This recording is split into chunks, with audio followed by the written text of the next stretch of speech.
प्रेरणा म्हणजे पुस्तकाचा एक घराचा आणि 2002 पासून मी त्यांच्या समेत काम करतो, त्यांच्या संस्थेत पण आहो.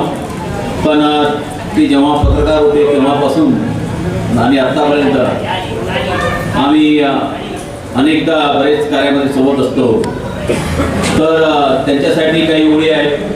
तुमचे कार्य जसे तुमच्या भविष्याचा आरसा रक्तातच आहे, तुमच्या जनसेवेचा वारसा. अनेक त्यांनी आंदोलन केले जनसेवेसाठी, ते सुद्धा इतिहासामध्ये आहेत. असो, यानंतर आजच्या या सत्कार सोहळ्याच्या कार्यक्रमासंबंधी